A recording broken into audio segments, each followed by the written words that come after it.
Assalamualaikum warahmatullahi wabarakatuh. Perkenalkan, saya Eka Ramadhani dengan NIM D6240054. Saya akan mempresentasikan makalah saya yang berjudul Keramik Refractory. Sebelumnya, keramik refractory adalah material yang mampu bertahan pada suhu tinggi, tekanan, dan serangan kimia. Proses pembuatannya harus sangat hati-hati, mulai dari pemilihan barang hingga perawatannya agar tidak menimbulkan kerusakan atau kecelakaan kerja. Penggunaan material ini menghasilkan kelancaran produksi dan keselamatan pekerja dalam lingkungan industri ekstrim. Lalu di tinjauan struktur keramik refractory dirancang agar stabil pada suhu tinggi dan memenuhi standar keamanan industri. Material ini tersusun dari kristal seperti aluminium, silika, magnesia, dan zirconia. Jaringan pori dan senyawa tambahan seperti kalsium oksida dan besi oksida berperan untuk memperkuat struktur dan ketahanan terhadap tekanan maupun serangan kimia. Kombinasi elemen-elemen ini menghasilkan material yang kuat, tahan lama, dan dapat diandalkan untuk kebutuhan industri bersuhu tinggi. Tinjauan properties.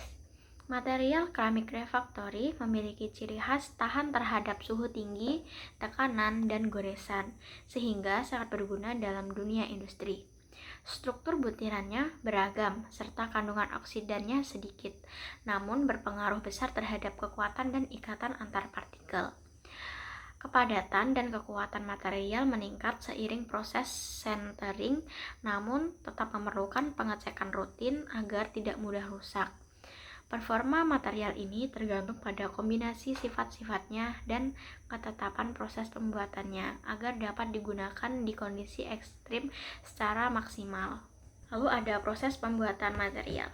Proses pembuatan keramik refractory melibatkan tahapan seperti pemilihan bahan, pencampuran, pengeringan, pencetakan, dan sintering yang harus dilakukan secara teliti agar menghasilkan material yang kuat dan tahan lama. Bahan-bahan seperti aluminium silika, kalsium oksida, dan magnesia dipilih karena memberikan daya tahan dan kestabilan pada material. Setelah pencampuran dan pengeringan, adonan dicetak menggunakan mesin press untuk membentuk keramik mentah. Tahap akhir yaitu adalah sintering pada suhu tinggi untuk membentuk struktur yang kuat dan padat, namun harus dikontrol agar tidak merusak kualitas material. Performa dan aplikasi material. Yang pertama ada performa material.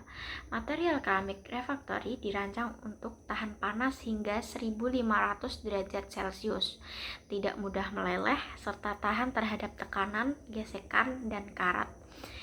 Ketahanannya diuji melalui perubahan suhu ekstrim dan tekanan tinggi, sehingga diperlukan bahan penguat seperti selat basalt dalam proses pembuatannya. Performa material sangat bergantung pada suhu, komposisi, dan teknik pembuatan yang tepat. Karena sifatnya yang tahan terhadap suhu tinggi dan serangan kimia, material ini sangat dibutuhkan dalam industri dalam keadaan ekstrim. Aplikasi material. Material keramik refractory banyak digunakan dalam industri sebagai pelapis tungku pembakaran karena mampu menahan suhu ekstrim. Kemampuannya menjaga kestabilan panas sangat penting dalam proses pembakaran dan sintering. Penggunaan material ini biasanya efisiensi dan kelancaran proses produksi industri. Selain itu, keramik refractory juga berperan dalam menjaga keselamatan dan kenyamanan pekerja yang berhadapan langsung dengan suhu tinggi. Sekian presentasi dari saya Eka Ramadhani. Terima kasih. Wassalamualaikum warahmatullahi wabarakatuh.